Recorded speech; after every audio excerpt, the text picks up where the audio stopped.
नमस्कार, मैं हूं नारायण शर्मा और आप देख रहे हैं AINS न्यूज 24 चैनल। अब खबरें विस्तार से। दिल्ली से लौटे मुख्यमंत्री विष्णुदेव साय ने पत्रकारों को बताया कि वे पार्टी की महत्वपूर्ण बैठक में हिस्सा लेने गए थे। वापसी में उन्होंने कहा कि आगामी लोकसभा चुनाव के मद्देनजर दिल्ली में रणनीति बनाई गई है और छत्तीसगढ़ की 11 में से 11 सीटें भाजपा की झोली में लाने को लेकर विचार विमर्श किया गया। बैठक था भारतीय जनता पार्टी का और आने वाले लोकसभा के चुनाव में 11 में से 11 सीट जीतने की रणनीति पर विचार हुआ है। छत्तीसगढ़ के कांकेर जिले में स्थित हुरतरई के जंगलों में आज पुलिस और नक्सलियों के बीच मुठभेड़ हुई, जिसमें 3 नक्सली मारे गए। मुठभेड़ स्थल से पुलिस ने 3 शवों को बरामद किया, साथ ही हथियार भी जब्त किए। कांकेर जिले के पुलिस अधीक्षक इंदिरा कल्याण एलसेला ने जानकारी दी कि जिले में संचालित नक्सली उन्मूलन अभियान के तहत सर्चिंग ऑपरेशन के दौरान ये मुठभेड़ हुई, जिसमें हमारे जवान 3 नक्सलियों को मार गिराने में सफल हुए। BSF और SSB के साथ संयुक्त ऑपरेशन किया गया है कोयलीबेड़ा क्षेत्र में, और हुरातरई गांव के आसपास जंगलों में आज सुबह मुठभेड़ हुआ है, जिसमें 3 नक्सली मारे गए हैं और 3 भरमार इसमें जब्त हुआ है और अन्य सामग्री भी जब्त हुआ है। और इस ऑपरेशन में BSF की तरफ से 30वीं बटालियन और SSB की बटालियन भी शामिल रही है। अभी नक्सलियों का शिनाख्त नहीं हुई है, लेकिन ये कंपनी नंबर 5 राजू सलाम की टीम है जिसके साथ मुठभेड़ हुआ है।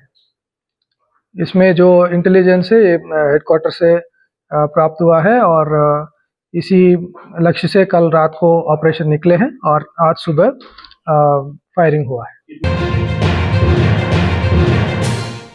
छत्तीसगढ़ में 1956 से खैरागढ़ में संगीत विश्वविद्यालय स्थापित है। बावजूद इसके अब तक प्रदेश में शिक्षित कलाकारों की एक भी भर्ती नहीं की गई। इसकी निंदा करते हुए छत्तीसगढ़ प्रशिक्षित कलाकार महासंघ के सदस्यों ने प्रेस कॉन्फ्रेंस की। सदस्यों ने मीडिया को जानकारी दी कि खैरागढ़ संगीत विश्वविद्यालय से डिग्री प्राप्त करने के बाद युवाओं को अब तक नौकरी न मिल पाना एक विडंबना है। सदस्यों ने कहा कि अभी सरकार ने प्रदेश में शिक्षकों की भर्ती के लिए वैकेंसी निकाली है। हमारी मांग है कि उसमें संगीत शिक्षकों को भी मौका दिया जाए। वैसे तो संगीत और चित्रकला को पिछले 1956 से ही अनदेखा करते आया है छत्तीसगढ़ शासन। न ही कोई स्कूली शिक्षा विभाग ने अभी तक कोई ऐसा उनके लिए कोई ऐसी पोस्ट आई है,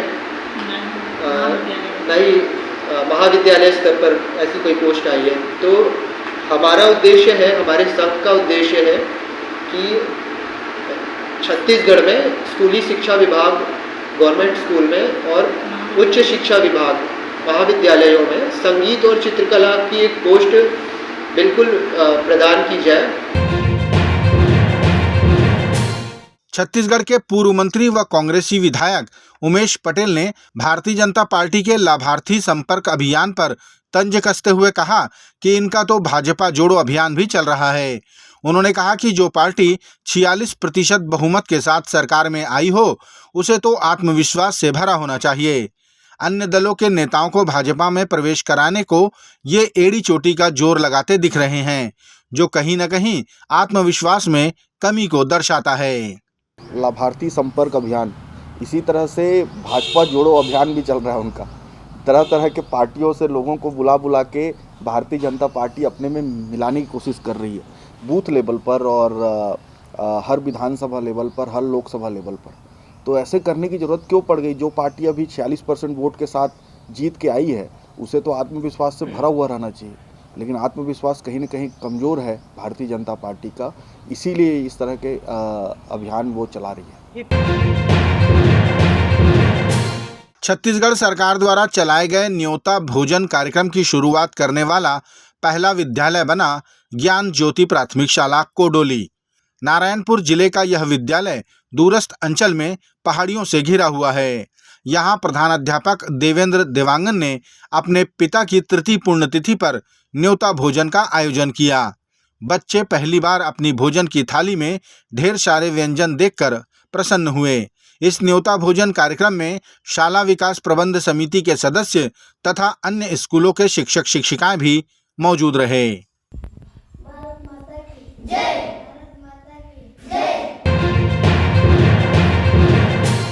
छत्तीसगढ़ में लगातार हो रही ईडी की कार्रवाइयों पर उप मुख्यमंत्री अरुण साव ने कहा कि ईडी की जांच सतत चल रही है और जांच में जिसके खिलाफ साक्ष्य मिलेंगे उस पर ईडी कार्रवाई जरूर करेगी। उन्होंने कहा कि ईडी कोई राजनीतिक संस्था तो है नहीं, वह एक जांच एजेंसी है और वह अपना काम बखूबी कर रही है। ईडी क्रमशः घोटालों की जांच कर रही है। उन जांच में जिनके भी खिलाफ सब साक्ष्य मिलेंगे, तथ्य मिलेंगे, उन पर ईडी नियमानुसार कार्यवाही करेगी। सरकारें बदलने के बाद चौक चौराहों के नाम बदलने का भी सिलसिला चलता है। इसी कड़ी में राजधानी रायपुर के अवंती विहार में स्थित एटीएम चौक का नया नामकरण अटल चौक के नाम पर कर दिया गया।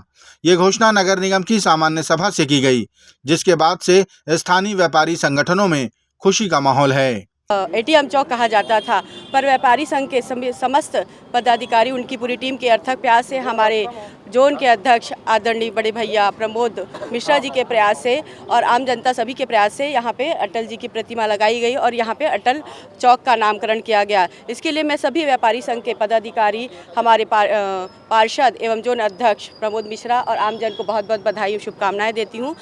व्यापारी संघ के अध्यक्ष राजकुमार राठी ने जानकारी दी कि ये मांग 10 वर्षों से लंबित थी। व्यापारी संघ के सौजन्य से यहां अटल जी की प्रतिमा का लोकार्पण कराया गया। अब चौक को नाम मिल जाने से सभी में हर्ष है। और मैं विशेष रूप से प्रमोद मिश्रा जी का आभार व्यक्त करूंगा, जिन्होंने एमआईसी में प्रस्ताव रखा, और हमारी वार्ड की पार्षद श्रीमती सीमा संतोष साहू जी, इनका योगदान रहा। मैं समझता हूँ आज ये अटल जी की मूर्ति लगी है तो इन दोनों का योगदान है, इसको भुलाया नहीं जा सकता। वार्ड का पार्षद हमारे साथ में खड़ा था, कई लोगों ने विरोध किया, लेकिन अटल जी यहाँ पर हैं और रहेंगे। मैं आपके माध्यम से बहुत ज़्यादा प्रदेश की जनता को जो है खुशी का इजहार करता हूँ कि हमारी जो भावना थी 10 साल बाद ही सही, लेकिन उसका सम्मान हुआ है। आज अवंती विहार एटीएम चौक का नाम बदलकर अटल चौक हो गया है। मैं समझता हूँ युवाओं को प्रेरणा मिलेगी और निश्चित रूप से एमआईसी में जब ये प्रस्ताव पारित हो गया, नगर निगम के रिकॉर्ड में आ गया है, तो आने वाले समय में प्रमोद मिश्रा जी से मेरी बात हुई है कि हम हाई मार्क्स लाइट लगाएंगे, सौंदर्यीकरण होगा और अटल चौक मैं समझता हूँ रायपुर में, छत्तीसगढ़ में, राजधानी रायपुर में एक पहचान बनेगी। 7 स्टार म्यूजिकल ग्रुप द्वारा लगातार बड़े बड़े गायक गायिकाओं की स्मृति में विशेष दिनों में संगीतमय कार्यक्रम आयोजित किया जाता है। इसी कड़ी में स्वर साम्राज्ञी स्वर्गीय लता मंगेशकर की पुण्यतिथि के अवसर पर उनकी याद में एक संगीतमय कार्यक्रम आयोजित किया गया, जिसमें गायक गायिकाओं ने लता जी द्वारा गाए गीतों को अपने स्वर में पिरोया।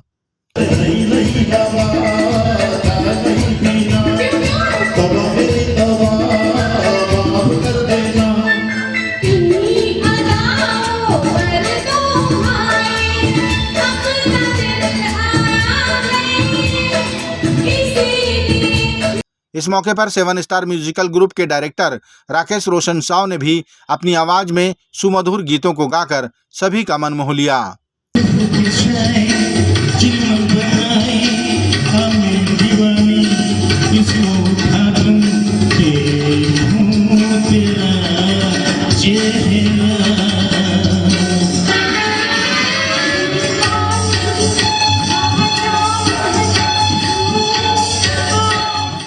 बिलासपुर में आयोजित हुए इस कार्यक्रम में आसपास के जिलों से भी गायक गायिकाओं ने हिस्सा लिया और अपनी अपनी प्रस्तुतियां दी।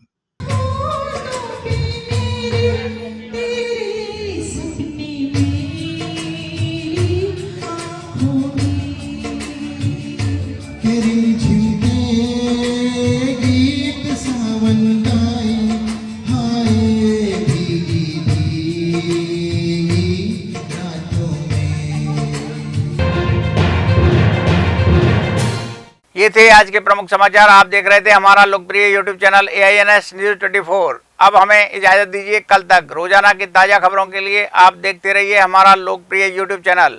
हमारे YouTube चैनल को लाइक, सब्सक्राइब और बेल आइकन का बटन दबाना ना भूलें। नमस्कार।